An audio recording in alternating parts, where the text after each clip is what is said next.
Well, that forward as an option, because that'll be the first one is to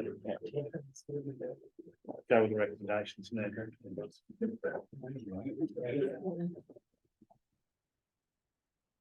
Good evening, everyone. Welcome to the ordinary council meeting being held on Tuesday, the 26th of September. I'd like to start with acknowledging the Kaurna people as the traditional custodians of the land. The City of Prospect acknowledges that we are on the traditional country of the Kaurna people of the Adelaide Plains region, and we pay our respect to elders past, present and emerging. We recognise and respect their cultural heritage, beliefs and relationship with the land, and we acknowledge that they are of continuing importance to the Kaurna people living today. And now the council pledge. We seek wisdom and understanding as we face the duties of our united task, praying for the peace and prosperity of our city. Thank you. Okay, item 2 on the agenda, on leave, there's Neil. Item 3 on the agenda, apologies, Councillor Tween Wynn. Councillor 4, sorry, item 4 on the agenda, declaration by members of a conflict of interest. Are there any declarations, Councillor Becker? Yeah, I'll declare a family member, my nephew, recent discussion with Woodley Football Club relating to sporting activity, but I do not declare a material general conflict as neither party is a member of or part of the executive, so I will remain in the meeting, participate in discussion and vote. Thank you. So yeah, And Mr. Mayor, I'd just like to point out that I will be stepping out for item 10.1, which is the discussion around the appointment of an independent advisor for the CEO Performance Review Committee. thank you. Anyone else? All good. Okay. Item 5, confirmation of minutes is a recommendation. Do I have a mover? You want to speak? No. Can I have a seconder, please? Councillor Barnett, would you like to speak? No, thanks. Any further discussion? Summary. All those in favour? Against? Carried unanimously. Okay, item 6 on the agenda, public question time. No members of the public to ask any questions. Item 7, petitions nil. 8, deputations, there are 2. First one being Costa Koutsonis. I'd like to come up to the table and state your name and address for the purpose of the minutes. Thank you, Mayor Lowell, Costa Koutsonis, 49 Marina Avenue, Prospect. So you've got 5 minutes and then we'll open up questions after. Thank you very much, members of council. I'm here today to talk about investment attraction and economic development in the city of Prospect, especially Prospect Road. Just a bit of background of how I came to speak here today. I'm part owner of South Australia's largest steel manufacturing and construction companies. I'm founder and part owner of one of South Australia's largest privately owned structural engineering consultancies. We specialise in high-rise construction. Is also a national leader in build-to-rent design. I'm a property developer in my own right, and recently the chairman of the Hellenic Australian Chamber of Commerce. Some of our members include Mizem Aziz, the Maris Group, Samaras Group, KPMG Bentleys, and City of London, and over 100 other members. I mentioned these things because in these 4 areas that I dabbled in, the City of Prospect has really come up in conversation in the last 6 to 9 months, especially since I became chair of the Hellenic Australian Chamber of Commerce. Where a significant number of our members are Prospect residents, businesses, developers, and landholders, and potential businesses as well. Up until that point, I was only focused on my own business. Apart from being a resident in Prospect, I really didn't really converse about what was going on and how the businesses were feeling and landholders, etc. It was only in my role from the Hellenic Australian Chamber of Commerce where it was my job to start listening to these things. But I'm coming here today more as a concerned resident of the information that I've gathered during my role there. Now, from these forums and various events that we've held, and which we also held one here with over 200 people a couple of months ago, which a couple of councillors came to. So Prospect businesses have told me that they do not feel supported to grow by council because of the lack of economic development activity, that the main street that was growing quickly into a vibrant area has slowed down and gone backwards. From substantial landholders and developments, I've heard that high quality development similar to what's being developed on Only Road won't stack up in Prospect. That foot traffic for good established brands is not encouraged. In fact, that they feel the opposite. A specific example that really caught me by surprise, a substantial landholder was told by an expert property consultant that I also deal with and use, is that high quality commercial and residential construction does not stack up on Prospect Road anymore, as other main streets are developing faster and are of higher amenity, which I don't believe to be true, but this is the advice that people are getting in the market. Being a Prospect resident, I've got my own view on these things that, you know, potentially these consultants don't have, but this is the information that's out there and being given to some of these. And perhaps that's why we're having some high profile sites being developed as townhouses rather than vertical construction with commercial tenancies underneath. I've also met with other councils who devote significant resources to economic development. And I get it, we're a small council and we're competing with larger councils. Good quality businesses and tenants have great options out there, and it's a fast moving, really fast paced environment out there for tenancies and businesses and developers. What are we doing to make it easy for them to come to Prospect, to develop in Prospect, to grow their business in Prospect, or for an interstate company to choose Prospect over another Adelaide Council area? As an interested resident, I was watching the replay of the council meeting on the 25th of July, where it was mentioned that there was a 50,000 allocation to economic development, which is currently not being utilised, and that was quite surprising to me. And that gave me the courage to come here today, and my hope, you know, is to voice my concerns as a resident. And you know, I believe that we're not doing enough in terms of economic development and investment attraction at council level. The council has to take the lead in creating a precinct master plan for Prospect Road, and that master plan has to be marketed far and wide. The council, in my view, has to take the lead in attracting businesses and potential businesses to Prospect, and marrying up businesses and developments, marrying up tenants and landlords. Council has to be communicating with potential businesses and courting them. For example, in one of my meetings, I recently learned that the city of Unley's in the city of Unley, every single aged care provider has their head office in that city. You know, do we think that just happened by accident, or was that by design, for example, from a strategy that they have? You've got 30 seconds. Thank you. I urge the council to create a strategy for the reinvigoration of Prospect Road, the additional resources in economic development and investment attraction, and in taking the driver's seat in marrying up businesses and tenancies, and developers and landlords. Council should be creating opportunities and in turn letting the private sector follow their lead. The private sector will back a good plan if it knows about it and believes in it. It's council's job to make them believe, and it's my view the council refocusing on economic development and investment attraction will be the only way to achieve this. Thank you. Thank you. So how many, just out of curiosity? 10 seconds. Excellent. Very well done. Are there any questions for Mr. Fitzsimmons? Councillor Barnett. Yes, thank you very much, Buster. I'm just wondering, have you made time or that to actually talk with our director and his staff of our economic development? The Director of Economic Development being Right behind you. John Pierce? Yeah. Yes, I have. I've had a couple of meetings with John Pierce where at the start it started with being part of the Atlantic Australian Chamber of Commerce. What I didn't realise when I got on board and when we started getting a significant membership base, that there's actually a large Hellenic community here in Prospect. That's quite dynamic. So one of the first councils that I reached out to was the City of Prospect, and on the back of our conversation with John, we had the events here to help promote the city, as well as bring some of the businesses together, because there is a significant number, that are part of our membership base. So yes, I have. Yes. All right, so I'll leave it for that because somebody else may want to say something. Thank you. Councillor Grote. Thank you, Mayor. Thank you, Costa, for coming and doing the deputation tonight. I just had a simple question. If there were 2 quick wins that we could do to help achieve what you talked about, what would they be? I think promoting the City of Prospect as a destination to potential businesses, and developers. I think the advantage of being a small council, I believe, is that we know our residents really well. We know what our residents want, and we know, we're a small geographic area, so we should know, what's needed, what works, what doesn't work. If we were to create a document, market that document, and put it out there to the wider community, the wider business community, both in South Australia and interstate, to actually let people know, about who we are, what we're doing, what a great place this is. Actively market that. I think that'll be a quick win, because I think we have a lot of the a lot of the ingredients, to really attract people here.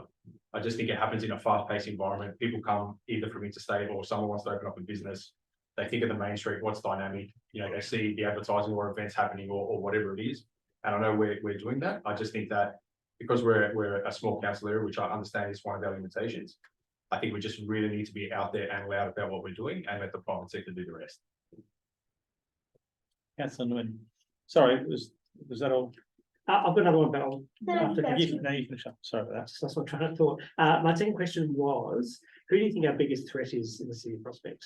Like, not ourselves, obviously. Yeah, of but course. Who's the biggest threat? Yeah, so I've got a few pieces or some land holdings in the Adelaide City Council. Yeah. Now I've got, and part of that is I've got some property on Hutt Street and Halifax Street as well. I get constant phone calls from the City of Adelaide about developing my underutilized tenancies. I've had grants, given to me or attempted to be given to me to develop that space. I've had them come and try and activate that space for me. I think the City of Adelaide has got 4 main streets that they're focusing on: Hindley Street, Hutt Street, Melbourne Street, and O'Connell Street. I think they're a really big threat for us, especially with the development of 88 O'Connell Street. We've got my engineering company is actually the engineer for 88 O'Connell Street, so it's going to be a fantastic facility that's going to pull people away. I think Prospect Road has more pull than those areas if it's developed in the right way. I think the City of Unley is also Unley Road is also a big competitor because that's moving quite fast at the moment. And we're quite fortunate. I noticed that Anthony Catanari of Catcorp put in a proposed development here on Prospect Road. He's actually developing 3 of that size on Unley Road. The first one, just got approved a few weeks ago that was in the paper. So that's moving quite quickly. You'll notice, there is a pull, in my view, to the suburbs. This is a really good suburb to do stuff in. So I think the ingredients are there, and that's why I'm not concerned about our, the finance part of it. As a business person, I think we've got all the ingredients. I think we just need to spend some clever money, whether it's on marketing or selling people our vision, and let the private sector really reinvigorate, the economic development for us. Thank you. Councillor Nguyen. Yeah, you kind of just answered a part of that question already with, I was gonna say, how do you propose that council, approach landlords, and you just said that our council contacted you. So do you propose Prospect Council contact landowners and landlords to then help them set up a tenant, potential tenant, For sure. and bring in certain tenants that? So I'll give you a really good example of a great man, Theo Maris, who did the cinemas here. So I'm good friends with Theo, over a number of years. And whenever I ask him, when people ask him what does he do for a living, he's a developer of construction. He says no. He goes, my job is a tenant generator. He goes, that's what I do. The building, et cetera, all that stuff takes care of itself. Because all I focus on is finding a tenant and then finding a place for that tenant to go. And the rest just happens by itself. So I think council and that's why I was surprised that we're not spending that 50,000. I think we need to be courting, because we've got to decide, the type of things that we want on Prospect Road through consultation with our residents or our businesses, or what's happening in the economy, and then really target those. Go to Country Road and say, Country Road, we want you to open here. We think we've got enough foot traffic. We think you'd be a great anchor tenant. Do you want to do it? We'll find you a landlord because we know who all our landlords are. We'll find you, a space. We'll encourage you, by doing a fashion week or whatever it might be on just a few board. I think that's what that role, should be focused on doing. Yeah, so I guess that will be a big job, having to talk to all the landlords, and then something becomes available, but a lot of the times it's privately owned, and they'll go out and find a tenant themselves, so council can have the same, so that might be something that, So speaking to landlords and then working together to find something that we think will work in the city of Prospect. So I'll give you a great example. I own 187 and 189 Hutt Street in Adelaide, and the council has actually got a list of potential businesses and tenants that they go out and say, guys, this is underutilized. we want something in here, bring us some proposals. Perhaps we can fund it, or perhaps we can help in other ways. You know, I don't know any of these businesses. I didn't ask them to go out. They called me and said, "Costa, we put out an expression of interest to everybody that's on our register and come to you with a proposal to develop your site through USA." Yeah. Councillor Backer. So thank you, Costa. You're a great advocate for the city of Prospect. Look, I agree with some of the things you've said. One of the things I've been asking all along, and I've asked the questions why we haven't got a replacement for the investment attraction officer. I still don't really know why that hasn't happened yet. But the other thing I've asked is also the governance framework. So we have had an investment roundtable before, and I've asked that of the CEO, and that hasn't progressed. Now we are apparently having a workshop in October. Do we have a date for that? For the economic development workshop? Director Pierce? Through the chair. I'll take that one. First, I want to address a couple of things you said. I've told you very clearly, and I've been very clear with members why you don't have an investment attraction officer. I'll repeat it again. That role has been held open to enable discussion around the unspent budget and whether or not it should or could be better applied to consider future development options for Main North Road. That's an $8.3 million investment of ratepayers' money. And we've got no funding, no budget at all right now to progress that. Now, I'm not suggesting that's the right idea, but rather than go off and spend that money and close down the last potential capacity that we have uncommitted for this financial year in terms of recurrent funding, we want to give councillors the opportunity to consider whether part or all of that money could be applied this year to support master planning and governance frameworks around Main North Road. That's not my decision, that will be yours, but it requires discussion, and the workshop's next week. So the discussion around what to do with the investment attraction funding, and not just the $50,000, there's an unspent salary there as well. So it's a significant chunk of cash, but equally, members, as I've mentioned before, there is a huge draw on all of council's resources at the moment, but in particular, the one untapped budget that we have right now is that budget. And it has some nexus to what members have expressed as at least part of their desired outcome for Main North Road. I'm not suggesting again that that will be staff's recommendation, but it does require discussion. And I think that that's what the workshop next week is intended to at least float. But if members are minded again to essentially continue that exercise, which, and members will recall, we did have an investment attraction function that performed essentially what Costa's outlined, and that function was active until about March this year. So again, if we've gone off a cliff in the last 6 months to that degree, there's, maybe if that's members' perception, then maybe you do want to progress it. The challenge then will be in next year's budget, we've got to find money to do Main North Road as well, which will be difficult. So again, that workshop's next week. I'm not sure if I answered all of your questions. I have a point of order. Sorry, I've been patient. But deputation, the rules are that elected members are only supposed to be asking questions of the thing and not debating and introducing things. That is time for the workshop. So I'm just sorry to be the dampener on good discussion. I'm certainly not against that, but so I'd like you to all on my point of order. Yeah. Sorry. I'd like you to all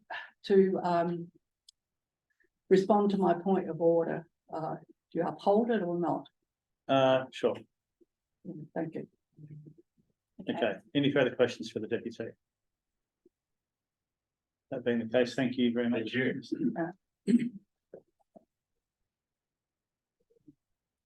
On 8.2, we have a deputy from Broadview Football Club, Mr. Andrew Saint, would like to approach the chair. So just your name and address for the purpose of the Andrew Saint, 5 Page Street, MC Gardens, on behalf of the Football Club. So council, is just at the moment, the lie of the land where we are with our magnificent building nearly completed. As far as the gym goes, we've secured an operator on a 2-year lease agreement only last week. He's currently a licensed PT trainer who trains our local residents and also oversees our pre-season for the men's and the women's programs. It'll be membership-based fee, which we are currently working through the numbers with him at the moment to see where that lies. Booking app, and we've settled on a booking app, which will be linked to our new POS system, BPOS, and it's located on the club's website, and hopefully we'll put it on the council website as well. From this app, we can drag reports and present them to council as quarterly reviews. We expect this app to be probably up and running middle of November, so that's exciting. Kitchen and kiosk, currently in final negotiations with an operator who runs a Sunnybrae Function Centre just here at Regency Park, and incidentally, they've just won the 2023 Wedding Function Operator of the Year, which is outstanding. They do an excellent product. We currently use them at the club at the moment for our sponsors and our VP functions, which are twice a year. Menus will be varied and seasonal as we're going along with have input from the board as far as that goes. Shane's had a very interesting time with this, sourcing this operator. As you can imagine, there's no raw numbers or data that we can throw around turnover-wise or numbers. So it's been a very interesting exercise, and we're hopefully nearly at the end of the queue as far as appointing Sunnybrae, and we will have something in the next 2 to 3 weeks to share with council. That's the ones that have been decided on. Between Shane and Sam and Dwayne, we've had transparent, honest and helpful discussions throughout our last monthly meetings, about the last 6 or 7. What we disagree to agree on is the lease. So currently the board, as of last week, we appreciate the honeymoon period that the council have offered to us. However, we feel that the percentage of the net profit, capped at 20%, should be split 60% Broadview, 40% Council of Prospect, with 10% uncapped provision removed as well. Based on our budgets for 2027, this equates to approximately $3,000 saving to the club. The reason behind this change, the club is running the community sports hub, so we feel we should be sharing a larger percentage of the profits. We have invested over $250,000 of our own money into this community project. Broadview Football Club is the biggest community group in the Prospect precinct, and we hope the local community engage and use this facility for their own mental health and well-being whilst interacting with other participants. The club is totally run by volunteers, whether that be board members, canteen members, barbecue team manager, coaches, and we all have a common goal of making our club a better club on and off the field, and we like to see our kids enjoy their footy with their teammates. Also, volunteers are becoming harder and harder to find, and we expect in the not too distant future that we'll have to start to pay people to do these current roles, further increasing costs to the club. We also recognise in Div 1 spending on football resources and equipment. We will have to strive to remain in Div 1, so we expect the increase in expenses through our men's and women's program. Also, we would like to naming of the 2 function rooms. Initially, we put 2 names forward for the function room A and B, Jack Treadray and Anna Harris, to which Jack Treadray has been named for both function rooms. 1 minute to go. We believe there should be 2 different names for each room as to allow the rooms to be identified and marketed accordingly. When the club puts names forward for the rooms, we initially thought it'd be fitting for a councillor to be named. However, we always have a great club man, Brenton Costello, as the other person to be named for function room B. There's a few reasons why. Brenton's been a vice president of sponsors. He's been a life member. He's personally sponsored the club for over 35 years. He was resurrected the under 16s and under 18s. And he's also got the Friday night discos up and running. He's also put some own money into the club, and without him, the club may not be in existence. So can I just make a final comment, please, which is taken straight from the council website. As a council, we strive to create places that are rich everyday experiences, foster a sense of belonging, and engage our community. So as one, let us all enjoy this exciting journey together at the Broadview Football and Sports Hub. Thank you. Thank you. Any questions for Mr. Snape? got one, I mean, it's gonna be really exciting for all of us. I'm really interested in the kiosk offering, because obviously a lot of our residents will experience the hub at ground level. Yes. What hours of operation are you anticipating having the kiosk open? At this stage, Shane is still in negotiations with Sunnybray, but we anticipate probably 7 in the morning right through till 6 in the afternoon. And that will depend on, Most days or Yes. weekends? yeah, most days. Well, 7 days, yes, 7 days. And that's what's the sticking point negotiation at this stage with Sunnybray and Shane. But that's what we've got next couple of weeks. We'll have some sort of numbers as far as that goes. Yeah, any further questions? Councillor Nelson? Andrew, thanks for coming in, mate. Good presentation. Just two questions, if I may. Yes. One of them is regarding the 5-year projections, so I'll make sure we keep it in confidence, everything else, but you've got the, and thank you for sharing those, you've got there, you're appointing a facilities manager. Is that a full-time position? Yes, it will. Yes. Okay, and you've checked that level of salary, that it's Yes. competitive with the market? Yep, we're comfortable with those numbers. Okay. My second question was with regards to the naming of the room. I recall the discussion, the debate that we had earlier this year with regards to the naming. And from my best recollection, we sort of decided that it was best to go with the one name because that room has a central divider in it where it can be removed and put into one single room. Correct. And council believed it was confusion to have it as 2 different rooms, you're having one function that wall's removed. You disagree with that? Yeah, assumption? well, the issue we've got is the room is 200 seater and the other one is an 80 seater. So we find maybe potentially when they do the booking online with the book it out, that they may get the wrong room organised, booked. So we just like to have one room for Treadray, the function room A, and then one for Brenton Costello, the function room B. What happens if they want to book both rooms as one combined room? That'll be on the app as well. So you could do the 200 for one and 80 for the other. Right. Thank you. Any further questions, councillor Greg? Thank you again for coming in. Just one question in relation to the booking app. Yes. Is there a reason why that's not harmonised with the council booking app? We may have debated this before, I just can't recall, but I'm just curious as to why that's going to be a whole separate system to what we have here. We hope it will be harmonised with the council. So we use Space to Go here, which is not what you suggested, unless they're the same company with a different name. So No, that's not my understanding. I thought we were all in conjunction with that, and it's going to be no. okay, that's all. I might ask a question about those a little bit later on to ask Yeah, administration. no, I can take that back to the board. But my understanding was we were running through the council, and it's going to be put on our website and That'd be the great. council's website. Okay. Unless that is changed. Okay, I'll ask in about 3 minutes, I think. Okay. Any further questions? Thanks very much, Mr. Saint, for your deputation. And now let's move to questions without notice. Are there any questions without notice? I might have one. Councillor Greg and Councillor Nelson. Thank you, Mayor. Just curious around, it's heard the booking app that Broadview will be using for the sports club. Is that harmonised with our Space to Go system? I'm going to say no, but I'm going to throw to the CEO to confirm. The answer lies somewhere in the middle. I'm going to ask Ms. Taylor to take that one. Okay, through the chair, we do use Space to Go, that conversation, has been had. The reason why you can't use both is because Space to Go can't pay into two different bank accounts. So from, I guess, a governance and a finance point of view, it would just be tricky to have to transfer money out every month from their bookings and refunds and all that kind of stuff. So, but we can certainly put our booking app or link on our website. So when we have our rooms on our website and that kind of thing, we're more than happy to put the link to book for you.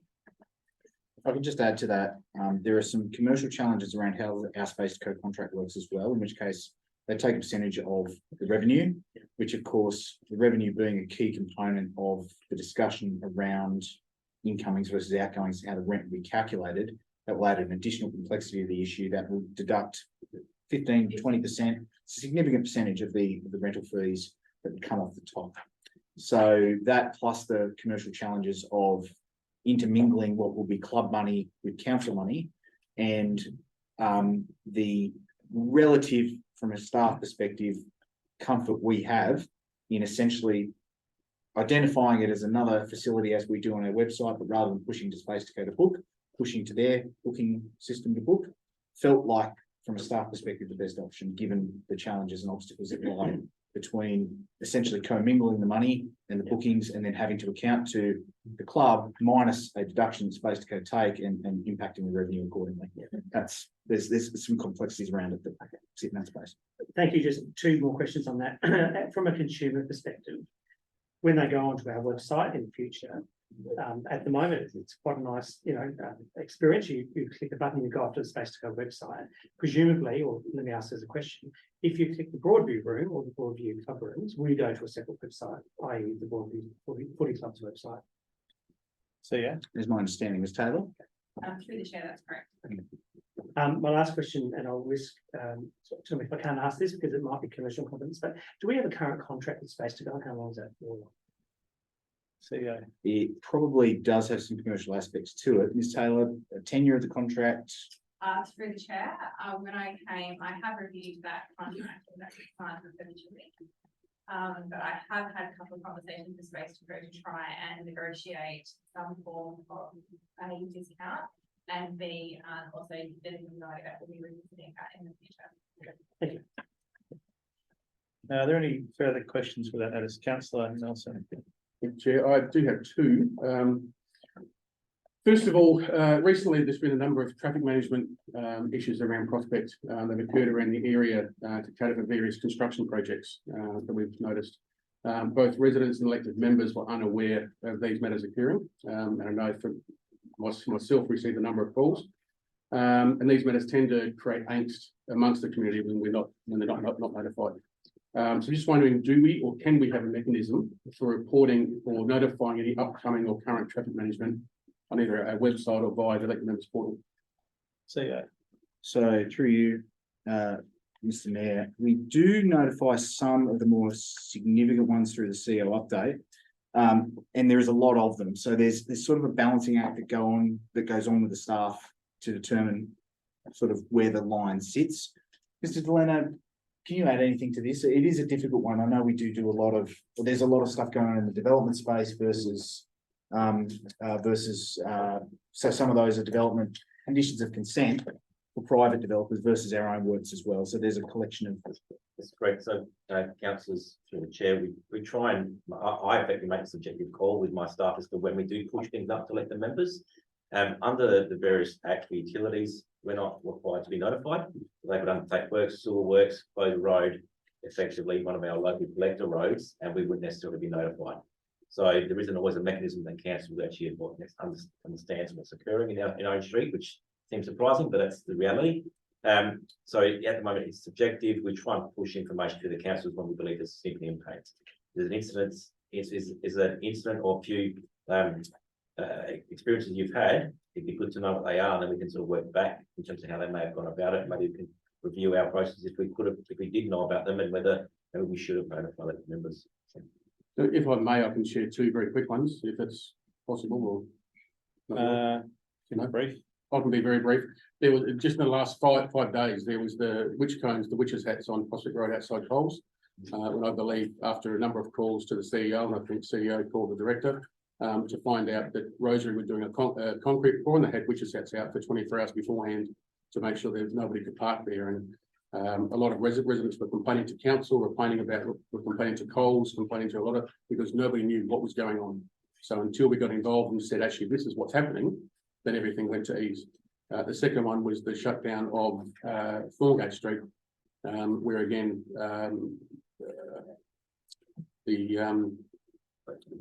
Blackfriars were doing a concrete pour. So again, they closed down that street 24 hours in advance to make sure nobody could park on Highbury Street, was it? So sorry. So again, a lot of complaints from residents that couldn't ride their bikes, couldn't get cars down, and they weren't notified, and nobody knew what was going on. They called council, and council didn't know what was going on. Maybe I'll take that question on notice, and we can respond to them rather than effectively, because I'm aware of both circumstances, and there's some information they can provide on both, but I think you'll see something. Okay, thanks. Thank you. And just my second question, if I may, probably fitting, we've had Costa here. In November 2022, the Mayor, along with Councillors De Backer, Hollis, Barnett, and myself, were appointed to the Prospect Strategic Planning and Development Policies Committee for a period of 2 years. To date, we've had no meeting. Just wondering if there's any intention to hold a committee, meeting for this committee. Through you, Mayor, I believe there is. Mr. Pearce, we have a strategic planning committee meeting coming up soon to talk about the GARP, or no, it's code amendments related to crossovers, isn't it, Mr. Pearce? Yeah, through, yes. In terms of the SPDVC meeting, there hasn't been one since that date, and there is one over that particular issue plan, but I'll have to take a note of the specific date, but I'm pretty sure it's coming up. So just through the mayor, that committee was set up in essence to meet as required. And generally with the narrow scope now under the Revised Development Act being code amendment review, basically, there's been limited opportunity since certainly the committee was conceived to address anything, but we do have a couple of code amendments. The Greater Adelaide Regional Plan is of significance that would mandate a broader workshop, but ordinarily that could have also been an SPDPC. But again, given the broad engagement of that, rather than convene an SPDPC, we had a broader workshop, and members will recall that happened last week. Thank you. Thank you. Councillor Group. Sorry, I just had one other question. Just in relation to the workshop next week, is it possible that we could maybe send a note out to local businesses to let them know that's happening? Just they could come sit in the gallery should they wish to, or at least observe. Mr. Pearce, would it be possible for Ms. Knowles to spread the word to local businesses about our workshop next week? Certainly. Thank you. Any further questions without notice? Okay, thanks for those questions. Let's move on to item 10 on the agenda. Reports for decision. Item 10.1, CEO performance review process, appointment of independent advisor.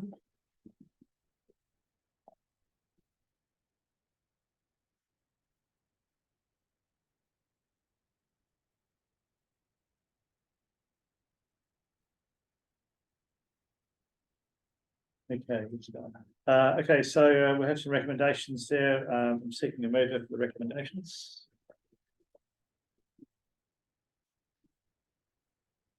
Councillor Nelson, would you like to speak to the motion? Yeah, happy to get this on the table. Very happy with the options here. I've got here my notes, and I'd also be very happy if we were just to quite simply save on time and associated workload and reappoint Richard Ortman Consulting. I think Richard's done an extremely good job over the last 4 years. I know he does a number of other councils. I think up to 7 councils in the state. Was very, very experienced. Certainly happy if somebody was wanting to put forward an alteration or an addendum to, amendment. Certainly happy to accept an amendment if somebody just wanted to push that through to reappoint Richard Ortman to save the money and the cost and the time. Yeah, very happy to move that motion. I've got a quick question if I can. Certainly. It's probably a little bit too late now, but given so I wasn't quick enough up on that. There are 4 options there in the motion. Is it worth us having a conversation about those? It's probably too late now if it's been moved, but yeah. Is it too late if it's been moved? Withdraw at the moment?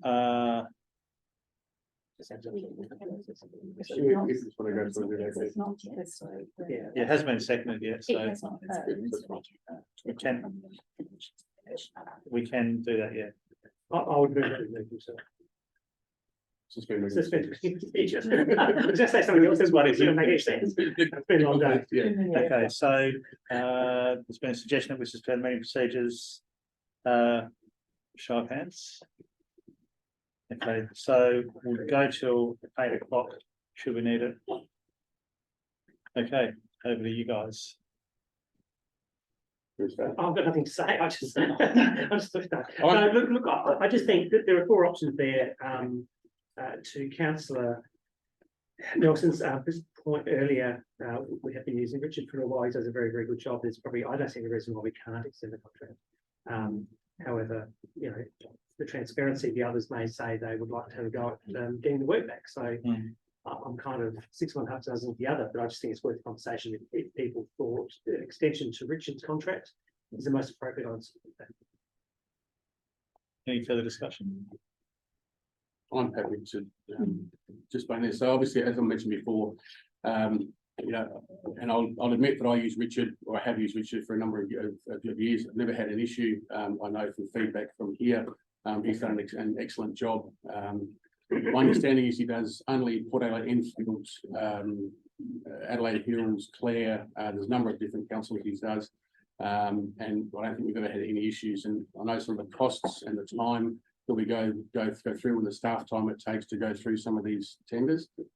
Sometimes it's pertinent, but I think I'd love to live by the rules. If it's not broken, don't fix it. I have no personal issues with Richard, and I'd be happy to recommend the separate motion that we just to reappoint Richard. Councillor. You know, again, for transparency, I think it's important that we are considering this and pulling it out and having a discussion, because I think that's part of the transparency. And certainly I'm aware that the organisation have used, and certainly Buka as a recruitment consultant in the past, so we have used these other people for services. I go back to organisational knowledge. So one of the things that I guess having the staff turnover that we've had over a period of time, Richard's kind of seen that journey. So he's got an awareness of before and after, and I think that's actually quite valuable.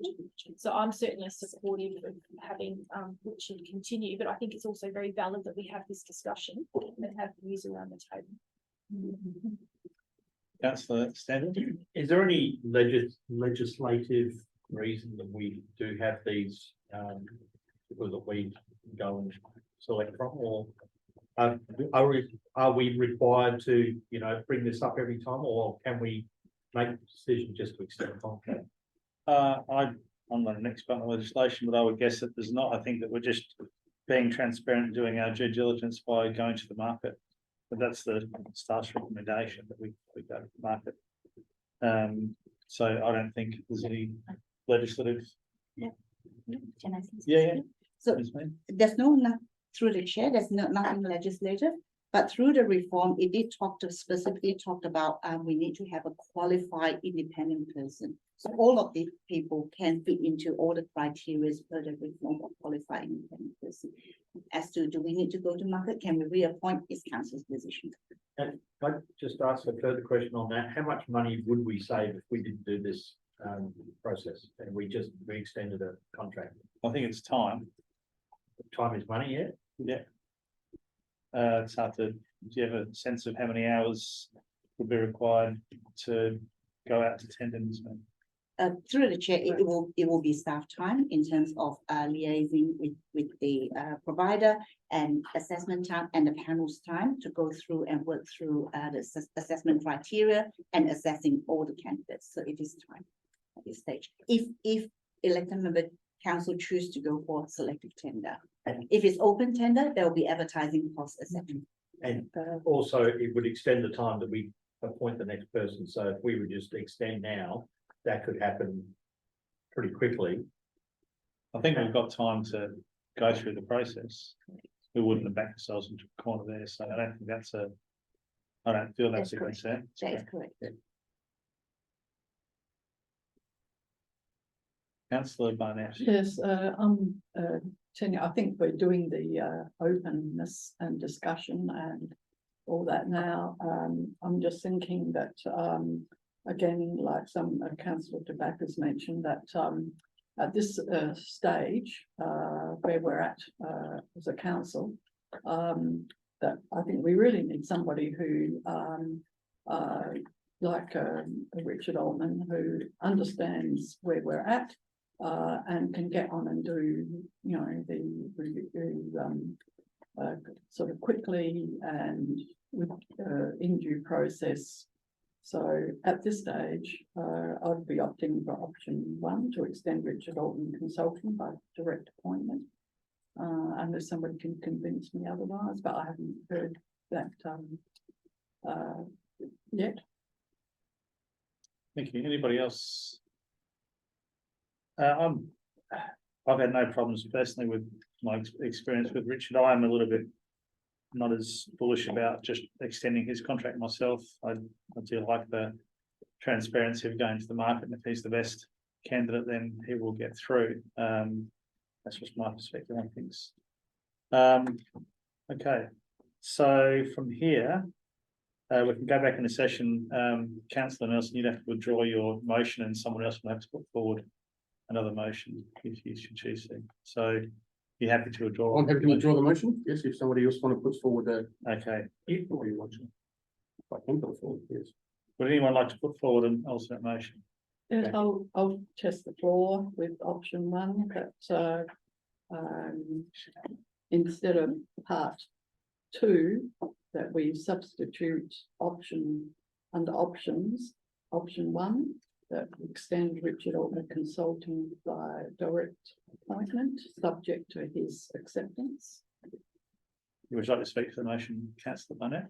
Well, I think we've heard of various opinions in that. As I was saying, I'm putting it to test the floor and see what happens. I just think that at where we are at the moment, if we were in a different situation, we had all our staff on board and everything was tickety boo sort of thing in this sort of area.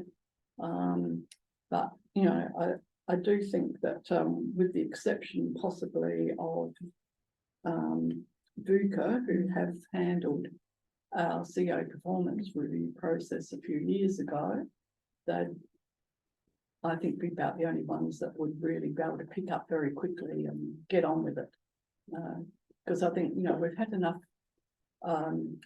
sort of messing around, I think, with things. I think we really need to just get on and do it. That's nothing to say that for the next review that we, in the time frame somewhere in here, that we can then go back to the market. Thank you, councillor Barnett. Do I have a seconder?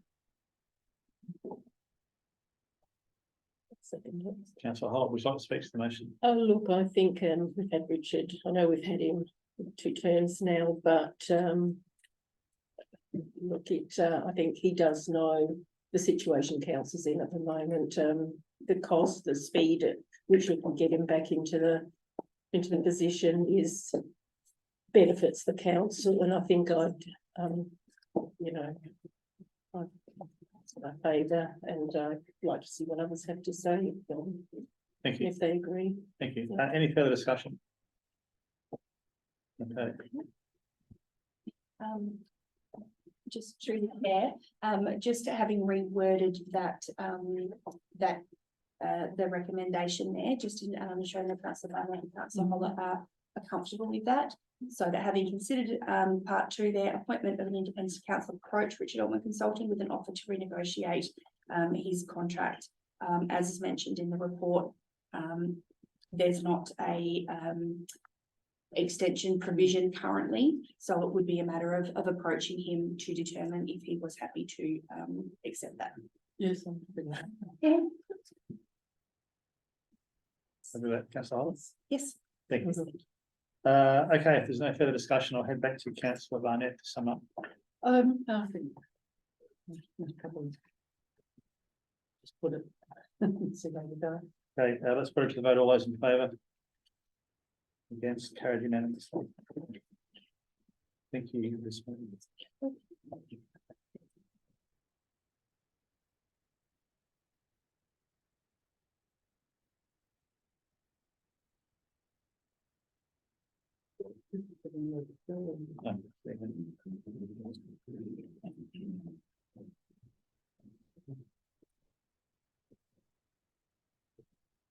Okay, item 10.2, Broadview Community and Sports Hub Lease and Due Diligence Review. Before we look at the recommendations, I'd like to hand over to the CEO to talk us through the recent correspondence that's been received. Certainly. So thank you through you, Mr. Mayor. Members, there's been a bit of email correspondence back and forth over the last couple of days about this one. You heard the deputation. That's a different position even from what I understood it to be. So if I can clarify, my understanding was that there was an in-principle agreement reached between the director, City Works and Presentation. He can speak to this if members are minded to ask the question, and the president of the football club, to the effect of what you read in the council report. So that is a 50% split of the profits up to $20,000 with 10% for profits over $10,000, base rent set at the current level. That being a 5-year agreement, with an expectation to be renegotiated in 3. As of 20 minutes ago, maybe half an hour ago, my understanding was that the club's position had changed. They didn't wish to have an uncapped portion of the rent in that 10% over $20,000 included, and wish to reduce the capped portion at 20% on the first $20,000 to 40% of profits. That is reflected in the email traffic that I circulated today, together with a revised recommendation that gives council an opportunity to consider their position in relation to that. Shortly ago, we heard from the deputy to say, as I understand it, that the club's position's changed again, and now they're happy to accept the 10% over $20,000, but they want to retain the 40% of the first 20,000 as the lease number. As far as I'm aware, all the other terms remain agreed, and the only other question is the question of naming of the room, which I've also addressed in an email today. There is a third component to this that depends on the approach council will take, so I'll describe it. A revised recommendation will come on the screen shortly. The revised recommendation reflects the staff's view that council consider the possibility of essentially pushing back on the club's view that the in principle agreed rent number should change and retaining the number that's outlined in the staff report, that being 50% of the profits on the first 20,000 and 10% above that. However, in noting the fact that is not an agreed position with the club, that may not result in agreement, and we may be back here talking about this or having another discussion in some other form at some point.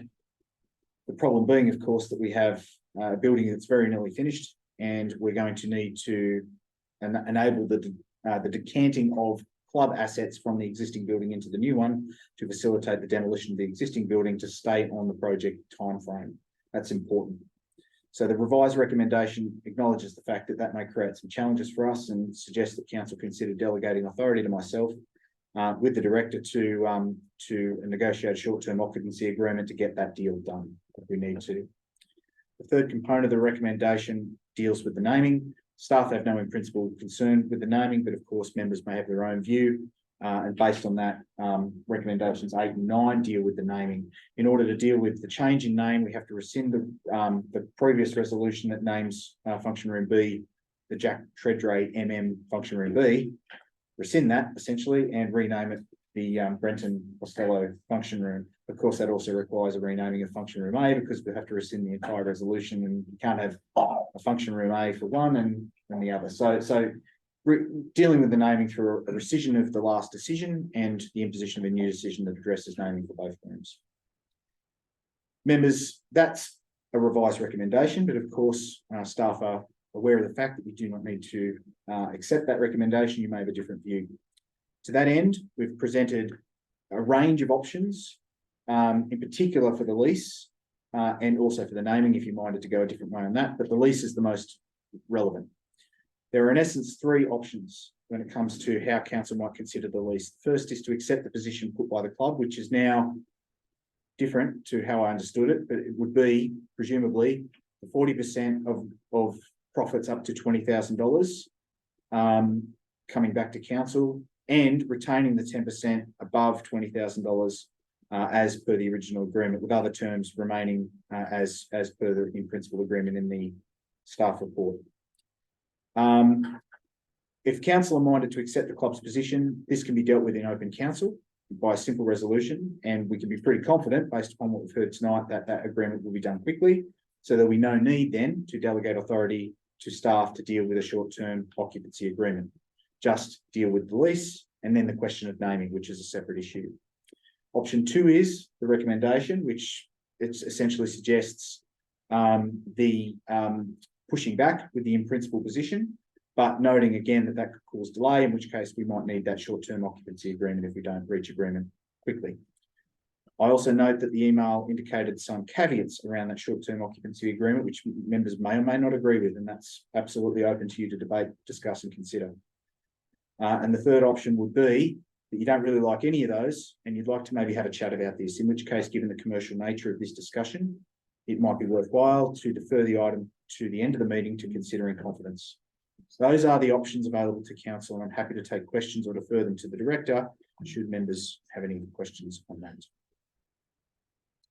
Might start with questions. I'll go councillor Nelson first, and councillor back.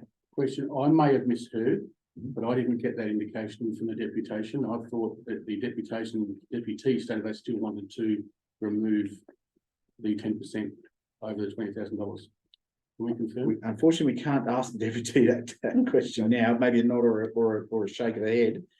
Is it staff's understanding is that the position of the Broadview Football Club is that they are willing to pay 10% on profits above 20,000, provided the number below 20,000 is 40%.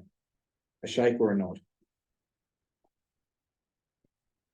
That's certainly what I heard, councillor, so.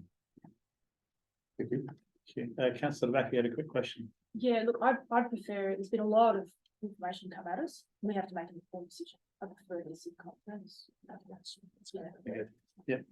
I don't know what other elected members feel, but certainly, you know, it is troubling for me that this is coming back, because obviously we've had this conversation with our community. And it is a Broadview community and sports hub, not the Broadview Football Club. So it's certainly discussions I want to have just around the fact that there's a community facility, and how we feel, because we just want to see it used. And, you know, it's how we get those measures from the lease. Does the lease deliver what the desire of the council is? Well, yeah, we'll have the option to choose to go in confidence in a minute. Any further questions before we move on? Doesn't seem to be so. Okay, so I'll be seeking, first of all, I'll start with seeking a mover to accept the club's position that's put forward. If not, we've got anyone. Okay, so let's move to option 2, which is to go with the recommendations that everyone, maybe not everyone had a chance to review the information, but I want to have a quick second to read through.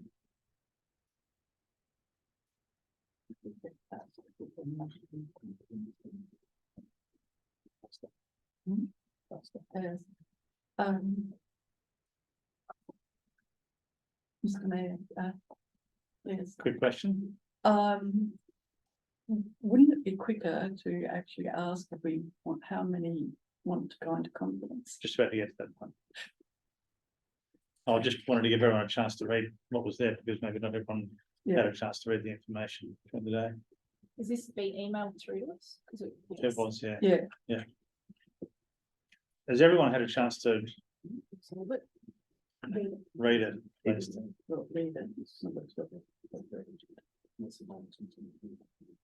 Through the mayor, I do apologise. It's a complex topic, and obviously the last minute change has necessitated a lot of work by staff today to try and unpick this and provide you with the options you need to get the decision made tonight. There's obviously a significant time sensitive factor involved in this. Okay, so you have a quick question, councillor Barnett? No, I'm just wanting to move that we go into confidence. Oh. Do you want me to move? No, I'm going to get to that. Oh, okay. Okay, so option 2, I'm seeking a mover to go with the recommendations put forward by the staff. No one willing to move it. Okay. Option 3 is to seek a mover to defer until the end of the meeting and consider this in confidence. Councillor Barnett, so quick. So moved. So moved. Do I have a seconder? Councillor Backer, I saw your hand up. All those in favour? Against? Carried unanimously. So we'll continue that conversation at the end of the meeting. Thank you for your contribution. Okay. Item 10.3, draft strategic community plan endorsement for public engagement release. We've got some recommendations there. Do I have a mover? Sorry, yeah, just want to draw your attention to the slide amendment on the screen. This is page 81. Recommendations on page. Where? Recommendations. Oh gosh, where is the recommendation? Oh, good luck. 82, my apologies. No, just one minute. So the move will be looking to choose between concept 2 or concept 3. Okay, councillor Nelson. I'm happy to move. Fantastic work, fellas. What you've done is amazing. And I would love to endorse concept 2. Please. Thank you. Do I have a seconder? Councillor Howard, would you like to speak to the motion? Again, by the chair, great work. You put in a lot of work. We really appreciate that. And look, I really love the concept too. I love the photography on that, and it just draws you into it and focuses on concept too. Concept 2, yeah. Yeah. Concept 3. The first of the 2 documents, Yes. members, which is concept 2. I know it's Yes. confusing. Yeah. That's great. Concept 2. Yeah, thank you. Yeah. Yeah, I love Okay, is there any further discussion? Councillor Backer. Look, I always like putting a draft out there, and it is a draft for the community to have their input in. And you may find that economic development comes back strongly, or placemaking comes back strongly, and that might find its way into the community plan. I think, you know, I'm really interested to see how it goes through our accessibility, as well as how it reads. So that might come back to us as well, because often there's a standard where you have black lighting on white backgrounds and certain fonts. So that might be another iteration that comes back to us as well. But yeah, I'm supportive of the photographic option. And it's really, look, it's good to see the changing face of Prospect represented as well with some apartments. I know, you know, we love the leafy green, but we're also looking at for, you know, housing options for people. So it's got that urban edginess that we've yeah. So thank you. Thank you. Any further discussion? Councillor Green. Just to do 2 things. One is just to acknowledge the work from staff in this. I know it's must be a busy couple of weeks since we last talked about this. My preference is actually option 2, concept 3. I think is correct. I really quite like the playful version of it.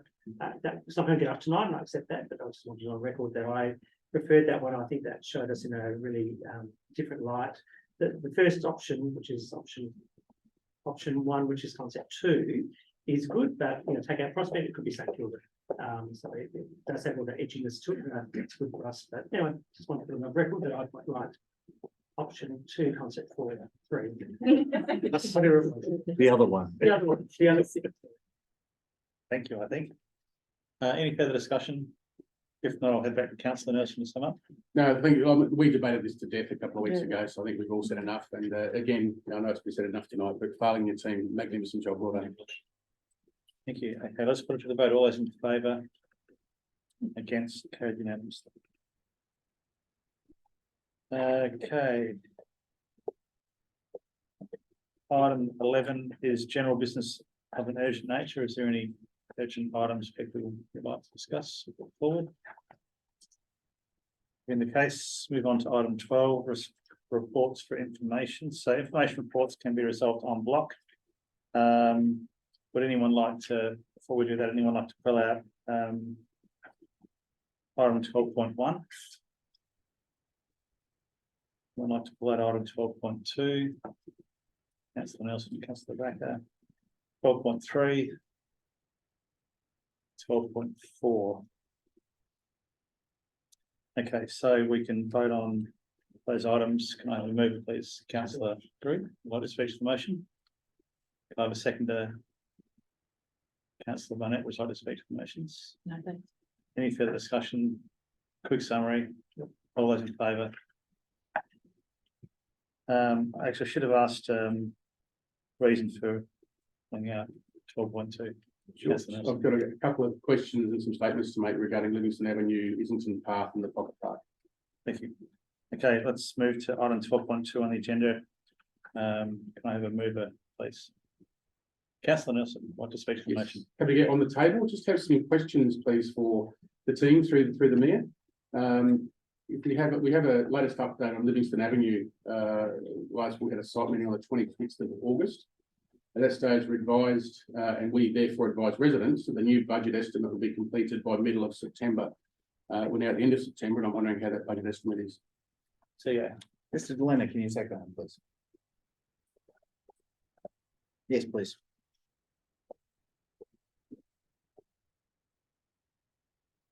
Through the chair, that estimate is imminent, expected imminently, councillor Nelson, it's, we just have to proceed it at this point. We have got a workshop temporarily booked into the schedule to the, for effectively within the next month, if needed, depending on the outcome of that, assessment. So apologies, it's taking a bit longer, but, Thank you. Thank you. Second one is the Islington Park. Notice we do have a current hazard there with no lighting, making it very dangerous for pedestrians. I know Councillor Trinan, Councillor Nguyen and myself have had a couple of meetings down there with residents. Wondering what hazards we have and can anything be done to make it safer in the interim with regards to lighting? So, yeah. Mrs. Leonard, I'm aware that we're waiting on the Churchill Road drainage project as sort of a delaying force behind that project. Can you maybe expand upon that and the status of that and how that might be, if there's any short-term wins maybe there? Yeah, through the chair, yeah, so obviously that project is funded, it's been held because effectively the whole area pretty much going to be excavated as part of the new drainage alignment in the future, or drainage alignment in the future. Stage 1A won't effectively will just be at the most northern part of that shared path, but stage 1B, which currently isn't funded, and it's aimed to be delivered next effectively as soon as we can, but it could be 3 to 5 years away in reality. We'll excavate the remainder from up to Devonport. As it stands, I know through conversations I've had more recently with Renew SA, they're open to co-funding a solution that incorporates lighting there, potentially a temporary seal. When we bring the report back to council on the Churchill Road drainage project in the coming month, or possibly 2 at the latest, we're just waiting on the federal government, haven't advised us yet on the outcome of our variation to reduce the scope of the project. Once I get that, we can come back to council and part of that report. We'll look at some interim arrangements for lighting sealing of that path. It's possible that you could put temporary solar lights on effectively raised footings that could then effectively be reused and sometime in the future. So it's plausible, and Renewal say are open to co-funding some of that stuff. Okay. Thank you. And just the final one, the Pocket Park. Thank you for the update for that. I noticed there was a note on there that the official opening date is to be advised. I'm sure I'm not the only one, but the official opening is Sunday, the 8th of October at 11 AM. I'm sure you're advised of that, so just we'll get that down for the record. Through the chair, in this week's CEO update, there'll be a further advice on that. Good, no worries. Thank you. So moved. Okay, do I have a seconder for item 12.2? Councillor Backer would like to speak to the motion. I'll second it and I'll speak to it. So, yeah, I just had a question through the chair about St Helens Park Rotunda and the progress. I also reported this week after, I think I've reported 6 weeks or 6 months ago, that the irrigation actually sprays on the rotunda. And that information was given 6 months ago and I took a picture of it. One, I'm just hoping that hasn't added to the damage to it already. And I suppose secondly, the heritage elements of it are only the poles itself. It wasn't originally there when the house was there. So I guess I'm just trying to understand, they're talking about a new rotunda and a possible cost increase. And I just want some clarity, I suppose, to tell regular users of the park. Is there a question? There is, there? yeah. So one is the irrigation being addressed, and 2, we've got issues with the cost to reconstruct the rotunda may exceed the allocated budget. This is dependent on the development approval outcomes. So I just need to understand a little bit about that. So, yeah, Mrs. Leonard, can you address first the question of irrigation and whether or not you're aware of what staff have done, if anything, to try and address that issue? Through the chair, I saw the request through the portal today, followed up. It's effectively, it was raised a number of months ago. I know that staff reviewed the location. As far as I'm aware, addressed the situation in regards to irrigation. It basically goes on the rotunda. Yeah. Which is not great for buildings, having worked in the building industry. So effectively, I've noted the request. my staff to look into the matter and resolve it. So apologies, but I understood it was addressed the first time. And I don't know, I just need to. Yeah. In regards to your second question, in terms of scope, I can maybe Amir can talk to that a bit further in terms of the process we're going through at the moment. Secondary. Yeah, through the mayor, we received advice through a planning consultant that the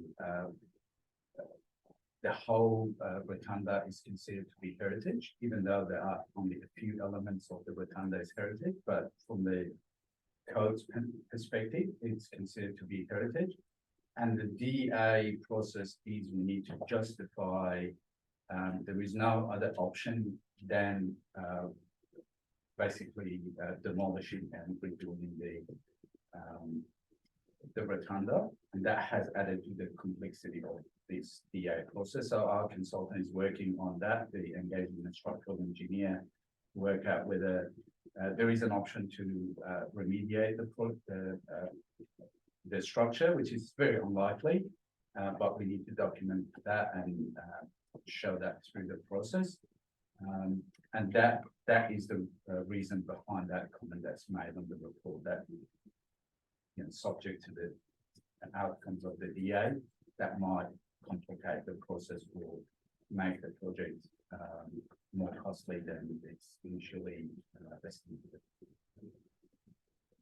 It's a horrible ring of familiarity to it with the Sunny's issue members, so if those returning members will remember the discussions we had with Sunny's at the time about that. Just further to that, and look, you know, it's a really well used structure, and I think it's great for weddings and picnics and things. One thing I hope we're considering in the rebuild is accessibility. So we actually do have accessible method of getting it there. So I look forward to it coming back. I can't say I'm not disappointed it's going to cost more than that, but yeah, it would be really good to get a great outcome for our weddings. Thank you. Thank you. Any further discussion? If not, I'll go back to Councillor Nelson to sum up. All good, thank you. Okay, let's put it to vote. All those in favour? Against, carried unanimously. Okay.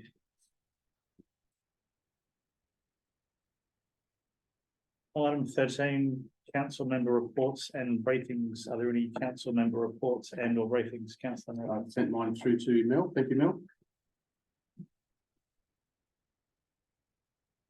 Happy to speak to any of those. If anybody has any questions. Thank you, Councillor Nelson. Any further? Councillor Rebecca? I've just got one brief one. The Main Street Conference, I just wanted to say a big thank you. It was great. Councillor and Councillor Barnett also attended, and the mayor was there. It was really well attended, some really good speakers, and I think it highlights the importance of, yeah, just focusing on main streets and support. And it's more than just, you know, buildings, it's the people and events, and some really good examples of looking outside of Prospect and interstate as well. I think that was really, really valuable. So thank you for the opportunity to attend. Anybody else? Councillor Hall? I was invited and attended a presentation night at Broadview Bowling Club about 3 weeks ago. That was just a nice evening, got to meet locals and just to see just how tight that community is and dedication to the club. It's a good night. Yeah. Anybody else? Councillor Barnett? Yes, as mentioned, I attended the Main Street Conference in the morning session, and I'm just hoping that we'll be able to get copies of the overhead slides, as there are a lot of very interesting information. I did take, and others took some photo shots, but it's not the same as having it, you know, in a continuous format. So am I allowed to ask through the chair to the director if that's possible? Yeah, you can ask a question. Yeah. Sorry, maybe Councillor, if you could repeat the question and. Oh, sorry, yeah. Is it possible, or how do we approach Main Street conference organisers to get copies of the like the PowerPoint presentations? I might take that one if I can, because I've, through my staff, been dealing with a lot of the liaison with Sue McKenzie and Julie Thomas of the committee. Mhm. So possibly if I can take that on, you're looking for materials from the Main Street Conference to be circulated to members, is that? Yes, well, just particularly, the, PowerPoint, presentations. I'll ask the question and see what I can do. Yes, thank you. Yes, we've got, Prospect Road, Main Street, some of the presenters that are like expert in their field. So Prospect Main Street, came out, very highly, in a very good light, on a number of, areas. So that was very pleasing, to hear. I've also attended on, Saturday the 23rd, along with Councillor De Backer, the community quiz night put on by Prospect Local Environment Group and Prospect Residents Association. Extremely successful, community event, and most people seem to have had a very good response, especially with the prize winners. So and a lot of that was reflective of our business community, also presenting the prizes and getting promotion, particularly some of the smaller businesses across the community. And I'll also be attending on coming Saturday the 20th. I'm in the wrong date, sorry. Having a Band-Aid my thumb doesn't help, turning pages, along with the Councillor Trin and Councillor De Backer, I think, and if others are attending. There's the at the Pocket Park on Churchill Road, there's been organised a permaculture workshop, and so that should be very interesting, and I think they've got a big attendance for that as well. So thanks. Thank you. Anybody else? No. Oh, sorry, Councillor Trin Nguyen. Yes, I did attend the Main Street, and I was not going to go, so I'm very happy I did attend it. It was very useful information as a business owner, as a resident, so it's really, I thought it was really helpful in ways that, we can think and grow the Main Street. That was, I was really glad I ended up going. The community garden, I attended one of their sessions that they held. I've never been before, so that was my first time. And I think it's great, and want to work with them to try to do more things with maybe young children, propagating and plants, and so that I've never been, so that was really good. And then I attended the spring fair on Main Street on the weekend and helped out the Lions Club, and that was really nice. And Lisa Good had the fire truck and the police office there as well, so it was a really good event and the kids loved it. Thank you. Anybody else? Yeah. So, thanks for all those reports and briefings. Item on the agenda 14, motions on notice item 14.1, Galway Avenue parking restriction review. Do I have a mover? Councillor Holler? Oh, sorry, yeah. Councillor Holler. It's my motion. Yep. Yeah. Just want to move this following motion, that council requests staff to investigate the operation of the parking restrictions on Galway Avenue between Edwin Avenue and Collins Street, east side, against those required to support current traffic volumes. And 2, subject to the results of that investigation, proposing changes to the parking controls in place, community consultation occur, and the Chief Executive Officer be delegated to implement any changes if supported. We currently have on that section of road on the southern end of Galway Avenue, parking restrictions, no parking signs between 7:30 and 9:30 in the morning, and then at 5 PM to 6 PM. These were implemented following a 12-month trial. I think it was 2018, and there were various trials occurring in the area, and they just continued. But previous to that, there was also a few changes. So this area has had quite a few changes. Residents in October 22 put in a petition. They weren't happy with part of the change, and they've recently contacted us as well. It's just been an inconvenience from 9 AM onwards, where traffic slows down. This is traffic travelling to the city, and the 5 to 6 PM is also an inconvenience. It just doesn't seem justified. They're just fairly unhappy with this. I've actually been out there myself and noted very little traffic from 9 AM onwards. And a couple of nights ago, I was there between 5 and 6. And again, that side of Galway was very quiet. In fact, the traffic was busier on the other side leaving the city, and they don't have the parking restrictions. So it doesn't really make much sense, and the residents are unhappy.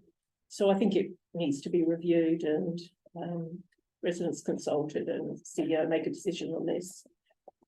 In fact, the parking bays are quite wide and would incorporate a car as well as a bike lane. So, and the road is wide, there's good visibility there. So I personally really don't see any point of having any parking restrictions past 9 AM.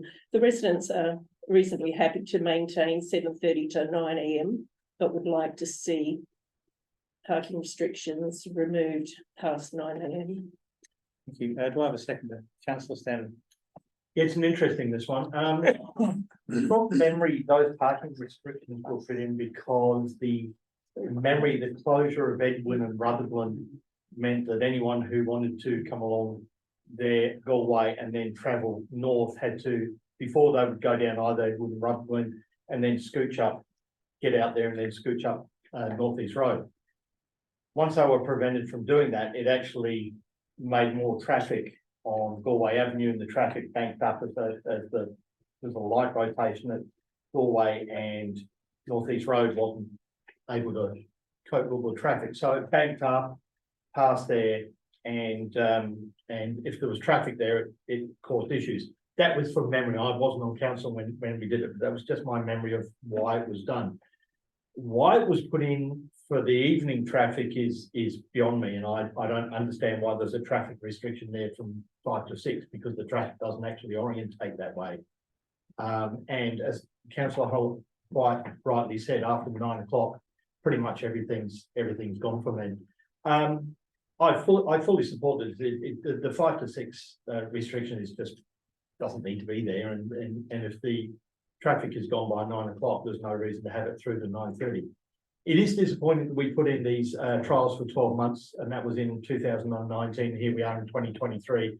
No one's reviewed it, no one's gone back, and I can almost predict that Councillor Grew is going to say this is another reason why we probably need a preset or a council-wide traffic management plan, where we look through and go, have we got all these trials that we've forgotten about, and they're just kind of in place because we just didn't put a sunset clause on them.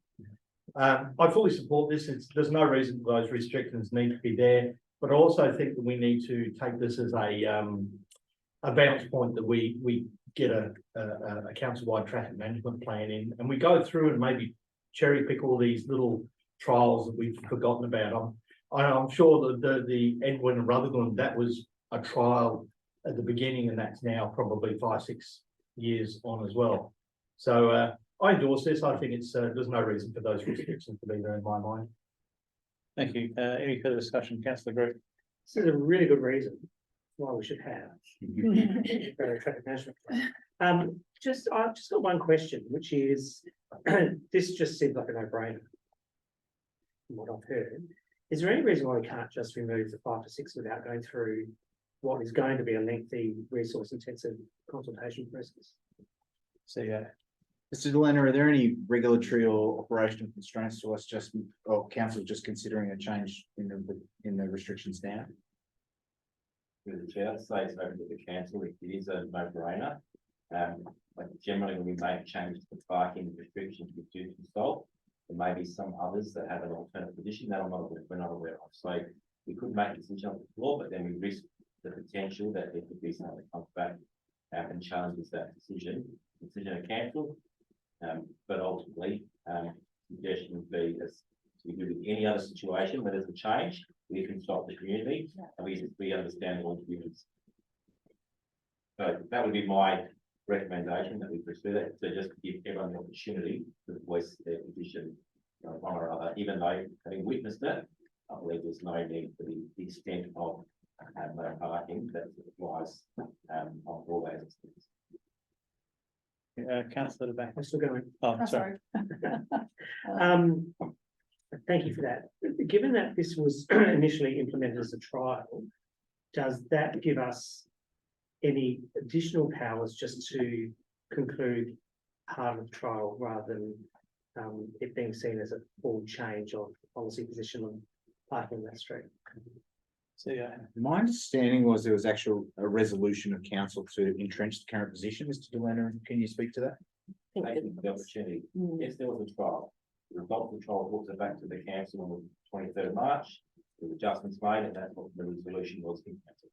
So it hasn't sat there as an old trial. The result of the trial being considered on the 23rd of March 2021, and the resolution was to implement the signage as it exactly stands. So from a process perspective, would that require us to rescind the full motion? So, because I think the investigation here is, sorry, the motion is to give the CEO the delegation to deal with it. If it requires rescission, I don't think we can do that procedurally. So, yeah. Through you, Mr. Mayor, you can, because it was in the last term of council. So it is possible to resolve over the top of the decision in the last term of council without a rescission motion, if council's minded to do so.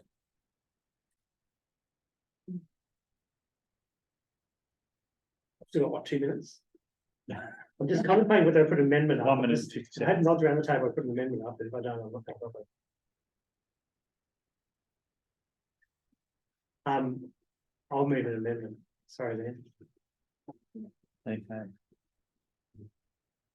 An amendment. So the wording. So your amendment?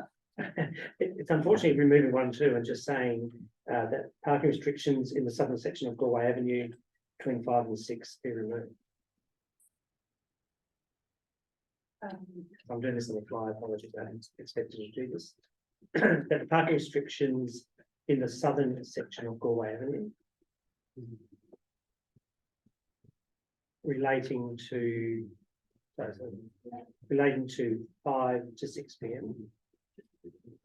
Is that right? Words different in a minute. Some weekdays. So parking restrictions between 5 and applying between 5 and 6 p.m. in the southern section of Galway Avenue. On weekdays. I don't think it's any. Well, there's no weekend, so it's, Well, that's what it says. yeah, but it's only weekdays, so there's no reason to reference. Okay. Parking restrictions in the southern suburb.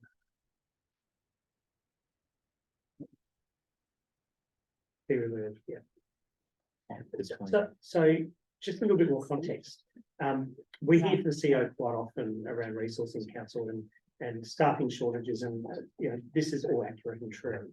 I just thought this is going to tie someone up for 40, 50 hours over the next 2 months to do a piece of work, which we've been elected to make some decisions on.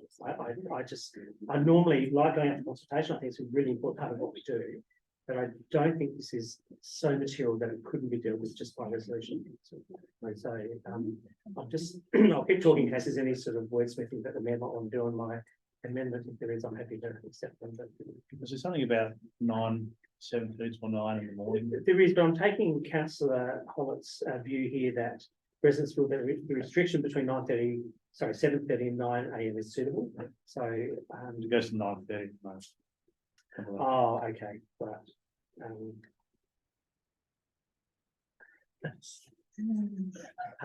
Go on, you want to? I don't really. I'm just happy to manage the afternoon one because I think the contraflow traffic is that there isn't a lot of traffic coming down from that way. in the afternoon. I'm just gonna leave it at that. Councillor Hollott, are you happy to accept the amendment? Could I add to it? To this thing? Am I able to? You can verbalise what you want to add. Yeah, just that we remove 9 to 9:30, include that in there as well, so the restrictions are only no parking from 7:30 AM till 9 AM.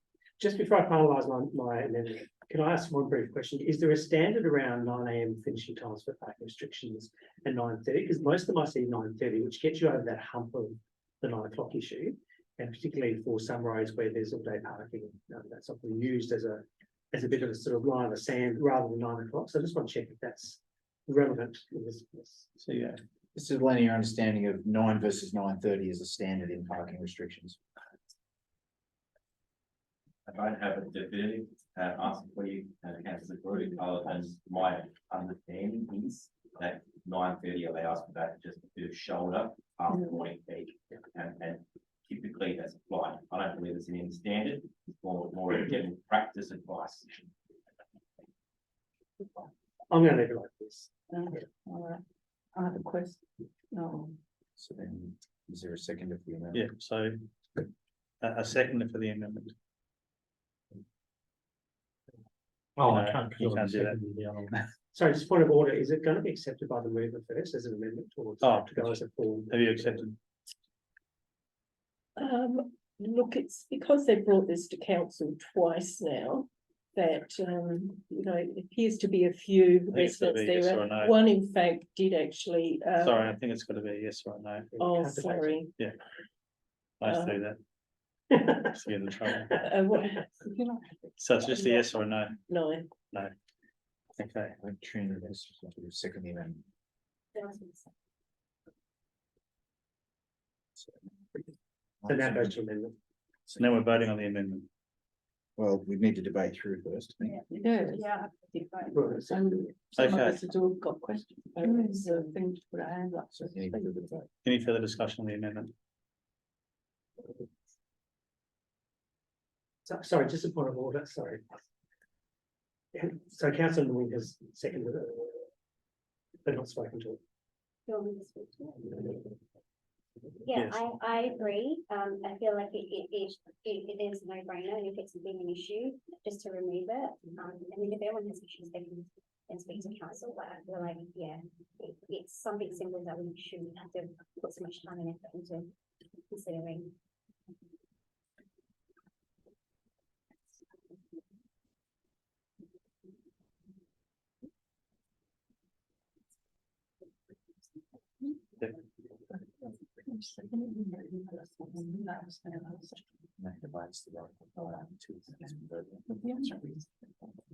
So we're putting the amendment to the vote.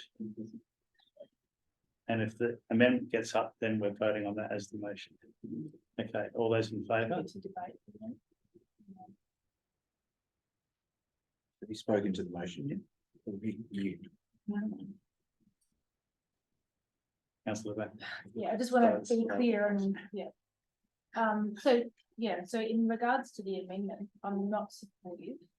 And I know, look, we like to do easy things, and I guess had this come by way of, I don't know if it came by way of a CRM or something, instead of a motion, so it went through the processes, look, there's an issue with this, can staff have a look at it next time they're around? That might be a way to handle it. One of the things that is, as we all know, on council, parking is a vexed issue, and it just sets a precedent to say, not happy with the parking, I'm going to get a motion through council. Now, we know that we've been waiting for the ITP for a long time, and we've kind of had a lot of angst around parking permits and changes, and even with developments, as you would know, that space changes really quickly and people get cranky, and rightly so. And again, they'll go to their elected members to change it through the floor. And I just think it's a bad precedent, because we've got an in-house traffic engineer. And I think by way of CRM, we can raise these issues and maybe a question through the chair to the director, if that is a method that we can use to raise these issues, or does it have to go through the board? So, yeah, So I won't flick that to the director. It's an Okay. easy one in this case because It's there's a either council- resolution of Okay, council fair enough. that prevents staff from acting on this. And as a result, the advice of staff was if members wanted to deal with this, it had to be through a motion. The question of process that members apply has been discussed and is open to members to address and the merits of one way or another, that's an matter for council. Yeah. I think the director's offered his views as to why the motion was, I guess the CEO comment around the motion says what it says and why his view is that, based upon past practice of council, consultation would be what would normally happen, but it's open to council to Yeah. take a different So, approach. and so I would prefer, just a matter of principle, and look, if you guys want to get hit up for solving parking problems for the next 3 years, then that's great. But I would prefer to go out to community consultation as we do with any parking. That's my preference. thank you. I was next in. To the last track, who's spoken, yes, Councillor Barnett, Is it speaking to the motion, to the amendment? the amendment. Yeah, I just think again that we're just doing things, it's doing things on the fly. That we have a motion, that the councillor, informs me that she has been advised by staff on the wording of the motion. I think if there are still things nobody's mentioned about consulting with the Department of Infrastructure and Transport with the buses that go along there. It's my memory that a lot of things are to do with making sure that the buses that use Galway Avenue, can do so in the hours, particularly that are mentioned, in the peak traffic hours. So I think that the council's original motion will stand that test that anybody that's to be consulted, like Ditch about the buses, or anybody else, will have the option. And I just don't believe that we've got enough information about you just remove parking restrictions as is. I haven't heard anything seen why it shouldn't be 9:30.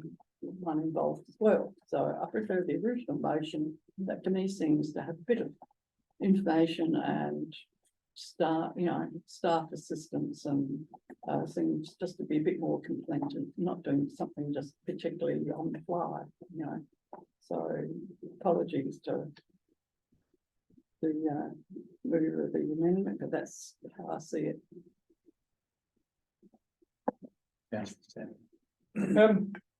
I support the amendment for a couple of reasons. One, for the people of Galway Avenue there who have this parking restriction that from memory has no reason to be in the PM. There's no traffic. From memory, it doesn't do anything with the buses.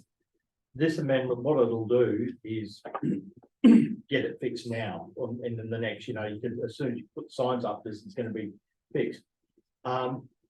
If they have an issue with the 9:30, there's nothing stopping the residents once again coming to us and saying, look, we love the fact you got rid of the PM restrictions, but we still do have issues with the AM ones. There's nothing stopping us chewing on that later. But I think by doing this, we can get rid of the 5 to 6 PM one now and have it done and dusted in a meeting rather than doing consultation, rather than talking to everyone and realising, yes, we do need to get rid of it in the end. I wholly support the amendment. If residents want to have it moved to 9 o'clock, there's nothing stopping them coming back and talking to us later about it. But I think this one is a no-brainer. It just needs to be gone. And I can't even remember the reason why it was there. And I'm pretty sure it was just stapled onto the end of the Rutherglen Edwin issue that were created. So I support the amendment. I think everybody's spoken now. Oh, except for Councillor. Everyone else gets to speak, why can't I?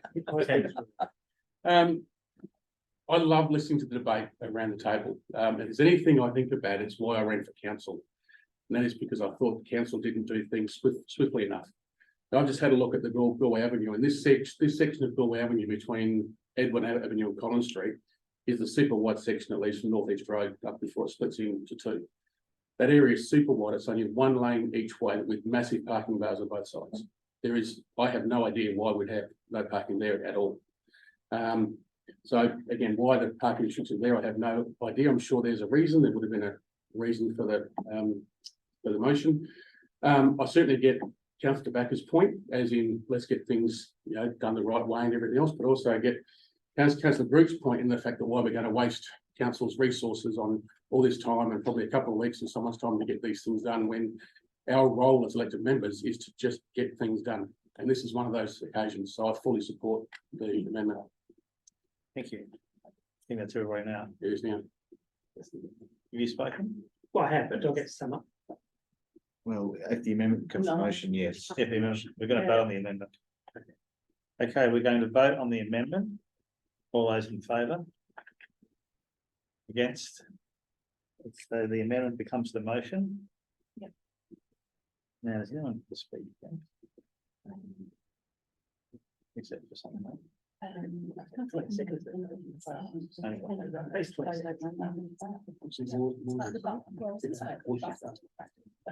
Okay, over to you, Councillor Group, for something. Your final amendment. Am I summing up my amendment? Well, it's the motion now, so yes.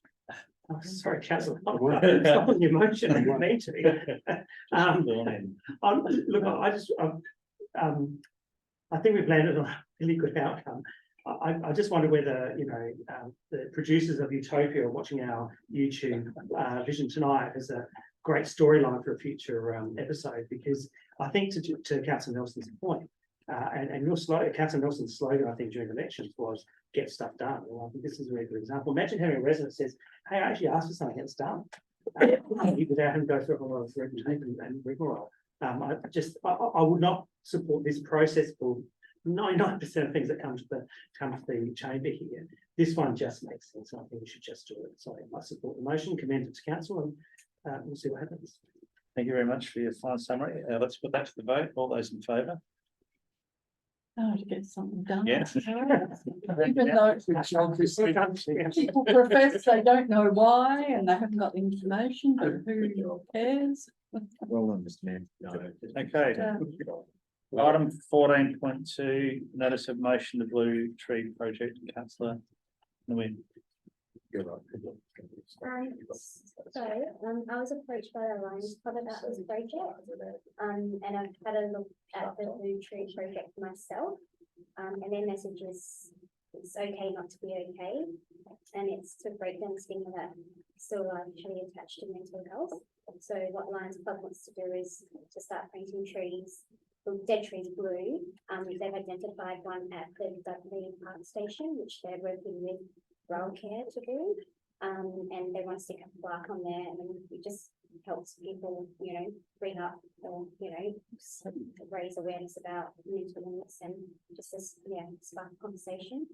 And then I looked at the list. There's 1,044 trees in Australia, and there's actually over 70 trees in South Australia. So I don't know if anyone's noticed any in South Australia, but there are golf clubs, sports fields, cricket grounds, high schools, wineries. So we've already got 17 in South Australia. So I'd really like us to have some pop up in Westfield. Thank you. Do I have a second to Councillor Barnett? Yes, certainly happy to support. Seems a very interesting approach, and I think it would get people's imagination and it'd be an informed approach on a very important topic. So I'm happy to support it. Thank you. Any further discussion? Councillor Back and then Councillor. I've got a proposed amendment. I was going to do that.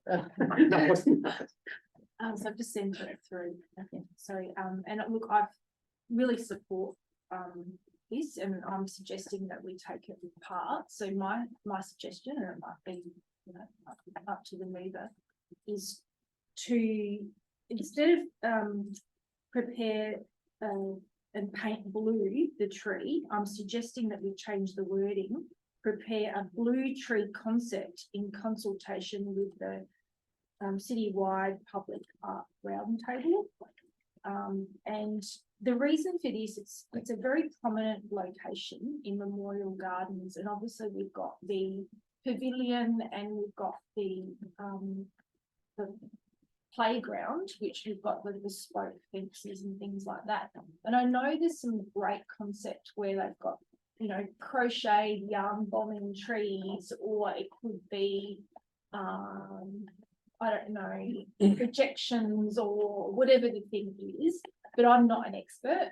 I know that in my travels through regional New South Wales recently, I did see blue trees, but they were kind of in a farmland setting. They were kind of like roadside, obviously, you know, with people in the regions. There's a lot of road deaths associated with mental illness as well. So I'm just thinking as a possibility, I mean, it may end up that they do paint the tree blue, but I'd rather run it like we have a lot of our other visual projects and say, okay, can we throw it? And it could even be that there's a combination of I'm not saying there is or isn't, but there are small pop-up grants available for artwork as well. So that this could be a combination of like 1 + 1 = 3. So I'm just suggesting it. And I'll maybe just through process, do I leave the meeting to see if the mover wants to accept it, or? Why do? Sorry, I'm not sure. Is that you finished with your? Yes. Yeah, okay. So I'm going to ask the mover and the seconder if they'd like to accept the amendment. Councillor Nguyen, Yeah, I like to accept it. Councillor Barnett. Yeah, moves happy, I'm happy. Okay. Would anybody else like to speak to the motion? Councillor Grigg. First of all, thank you to the council for bringing this to us. I think this is a great initiative, and I didn't know what the blue trees were that I've driven past before, so I think it's fantastic. I will ask for it to be taken in parts because I actually don't agree with the amendment, and I'm not going to try and undo that. It's been agreed to by the mover, but I just think again this is going to take more time and doesn't actually get the tree painted. It gets into a process to consider a concept and consultation with the arts group, and I just think it's just another process. So we've just spent the last 20 minutes talking about another trying how can we save time. I think this is, I'm not saying the process is not a good one, but it's going to take time. So we're not going to get a blue tree for some time. So I'd ask if we take it in heart because I won't support option 1 just because I don't think consistent with the intent of maybe what the movie was trying to make. But I just think it's a great idea. And you know what, if people don't know what blue tree is, chances are they're going to Google it, they'll know about it, they'll understand what the meaning is behind it, and actually raises more consultation, more communication, discussion, conversations with the community about mental health. And I think it's a fantastic thing. So I might just paint my tree outside my house blue, see what happens. In bed? No. Oh. Yeah. We'll get it on, eh? I'll kill it first and then I'll paint. Yeah. I'm happy to take it in parts. Councillor Nelson. Yeah, just for clarification, if I may, and just following on from Councillor Britt's comment there, I am concerned with the addition of the amendment there, the fact that it doesn't actually say paint the tree now. The amendment now says that we'll prepare a blue tree concept in consultation, but we've removed the words and paint the tree.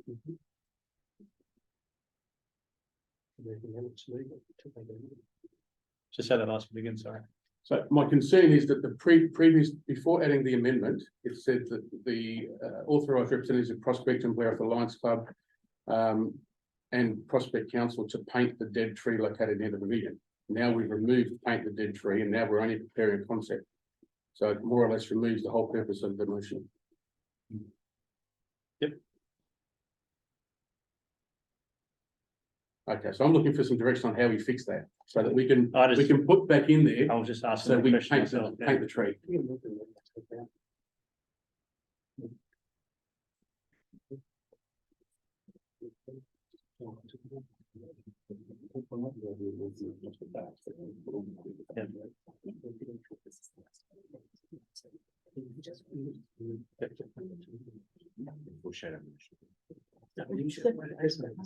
I'll just the first one. So you can move a further amendment And this is the last amendment. We still need the approval of the mover and seconder.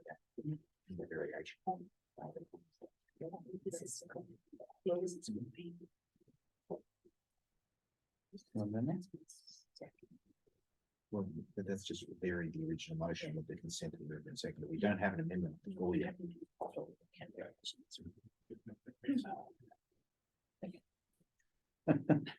So we have a variation because it was with the consent of the mover and the seconder, so we have a variation on the floor. We don't actually have an actual amendment, so what we can do is move a amendment, which effectively is a second resolution with the alterations.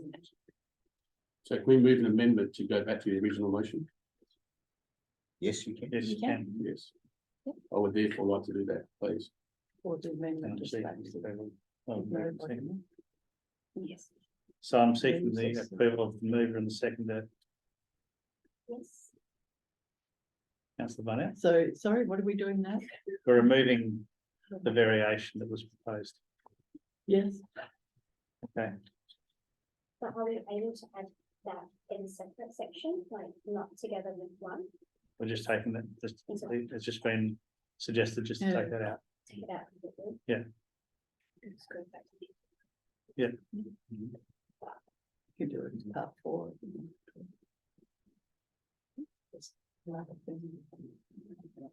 So just taking You just undo and you.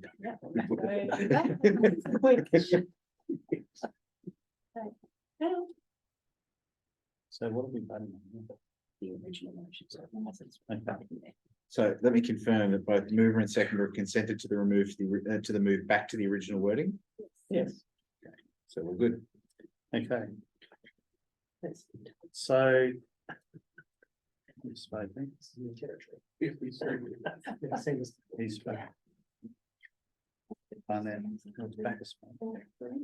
Councillor Stanton and so on. Is there any further discussion on the item before we move back to the? I'll take that as a no. Was this, so we moved seconders, we're in discussion phase now? That's what I just said. Yeah. Talk. Oh. Thank you, councillor Stanton. Over to you. I like the idea of the blue trees. I like the idea of where it is. It makes use out of something that is dead in a park. And it also supports a very worthy cause. And if people ask questions, if it looks out of place, why have we got a blue tree in Memorial Garden? Why, there's people asking, that generates conversation, it generates interest, it generates more exposure for the project. And that can only be good. Thank you. Councillor, Who was speaking last week? I think you've spoken, sorry. Councillor Hollard is the only one that hasn't spoken, so. Look, I support this. I think it's a great idea. I didn't know it existed, but it's great. It sort of brings up conversation and it's a great thing, I think. Thank you. Yeah. Back And to I'd like to see it Oh, done. I'd like to see it done. Yeah. well, with your vote, it might be. ASAP. We are taking in parts. Over to you to sum up, councillor Nguyen. Yeah, I think it's a great initiative and we have like expect to be a part of it and then. Support it. Okay, so we're going to take it in parts. Part 1, all those in favour? Against? Motion carried. Part 2, all those in favour? Against, carried unanimously. Part 3, all those in favour? Against, carried unanimously. Okay, thank you for that discussion. Let's see if we can have one simple one. Councillor Nguyen, item 14.3. Like to move the motion. So I've attended several of our citizen ceremonies and citizenship ceremonies, and I've watched many people struggle using the step to go onto the stage. So, you know, I just thought there might be a safer way of, accessing the stage, or for us to have a process in place where we don't use the stage because so a few times people will step on that little step they looked a bit amazing, but I understand what accidents happen while that's during ceremony. Thank you. Do I have a seconder, councillor Barnett? Yes, I think most members saw my email about this. having been one of those things that's gone on and on and on and on. So I thank my co-councillor for bringing it to our attention. And I'm also very, apart from disability and part of it, and how unsafe it is, in my opinion, about part 4, about hosting the citizenship ceremonies be reviewed. And hopefully we can actually improve upon those. As I gave some examples where we have a pull down screen, we could, I think really be boosting it up without costing us very much money at all and having it being safe. And also it's about a visibility thing as well. So yeah, I just think that it's would be a good idea to do this. Thank you, councillor Lane. Any further discussion, councillor Stanton? I have a question. From memory, didn't we investigate all the ramp and all this stuff when we built this place and revitalized the town hall? Wasn't that from memory? That was all. Yeah. Didn't we do it all then? How does that end up not compliant with Australian standards? I don't understand. So I know the answer. So yeah, I'm gonna have a crack, but I would also appreciate some input from my directors here. My understanding is that technically it complies because we have elevators and what have you, but it's just not, it's not an elegant solution. That I think the suggestion is it doesn't respect people with a disability. And I believe that's where the motion's coming from. We do cater for people with a disability. It's just not in a best practice way. Far from it, some would say. So that's my understanding. Any of my directors want to anything to add? We'll get a lot of shrugs, so we'll take that as the answer. Mr. Delena, sorry. I mean, I went through there today and just had a look at, obviously you've got the elevated wheelchair lift, being used, but also an access ramp. There's some improvements that we made to the access ramp to make it a bit more easier. This looks like there's effectively the threshold to the stage would be more smooth the transition. I think effectively a handrail is probably all that's required on the steps, or better, more arrangement of steps to go into the stage. That the motion allows us to investigate that. I think it's pretty straightforward, to be honest. Thank you. By way of explanation, have a statement. No, you can ask a question, but Oh, I'm allowed to make a personal statement, I Sorry? believe, under the rules. oh, Respect. you've spoken. Apart from that, Hang on, you've spoken, haven't you? I've spoken to this, but you're also allowed to make a personal statement. I'll take it. Well, take the advice. Yes, yes. Go ahead, councillor Barnett. Thank you. Yeah, my personal statement is that it's my understanding that it was discussed as part of the new plans, but it was the ramp would have been going past the doors, the glass doors that lead into the library section, so it was not feasible. And also, we were not consulted or didn't know anything about that the staff at the time had gone ahead and bought this ramp. And so the first time it was used, the person with disability refused to use it because it would have meant that there was a female was to be put on the ramp. A staff member would lift her up in front of full view of everybody, so then it could go to the stage. So that was said, no, that's not going to happen. So I don't know if it's ever been used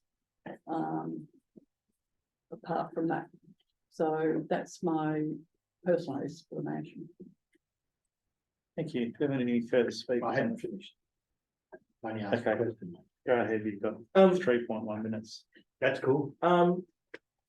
Are there, and another question, seemingly there would be Australian standards around this, that are we currently meeting the Australian standards, or are we, if it's not working, are we falling short on these Australian standards? What we've got there, does it comply? So yeah. Through you, Mr. Mayor, again, I'll come back to the answer I gave before. I think Councillor Barnett summed it up reasonably well. I don't know about the ramp. I'm no engineer, and that's, I think, the motion seeking to explore that a little more, and Mr. Delan has offered his views. But again, you know, without actually getting down there with protractors and levels and what have you, I'm not certain.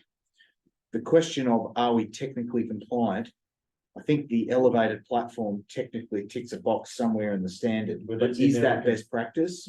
Any member of DAP or anyone who's engaged with people with disabilities will tell you that is not a solution that, you know, most people with disabilities feel is a respectful response. So it's an, It's technically compliant, but it's not an ideal solution. so it's inelegant Very And- much so, and yes. not respectful. And this. Embarrassing. Okay, thank you. Anybody else? Councillor Rebecca?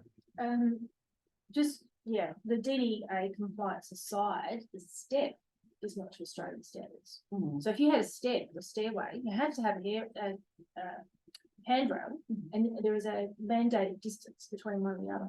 Mm. And we could fix that tomorrow if we had will. So talking about things doing, you know, we're not doing that by way of motion tonight, but there's nothing stopping us from getting a compliant stair with a handrail ASAP, because I'd say through audit and risk, it's a huge risk.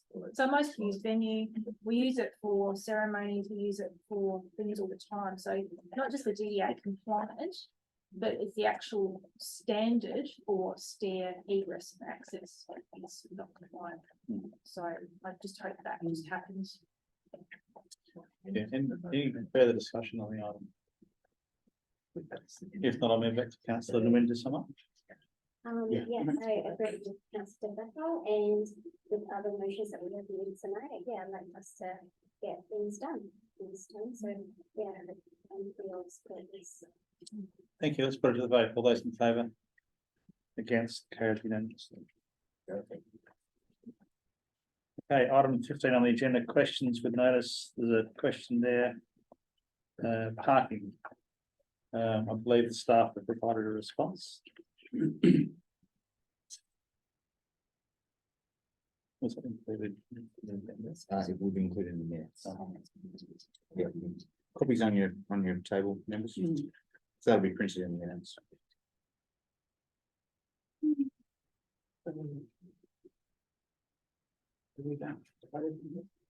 No, no, yeah. Thank you. Okay. Now we're going to place the bills. Item 16 on the agenda. It was nil, but now we have an item on the agenda. So I'm going to recommend that we move into confidence. Have a mover, seconder. Sorry, councillor Nelson moved, councillor Barnett seconded. All those in favour? Against, carried unanimously.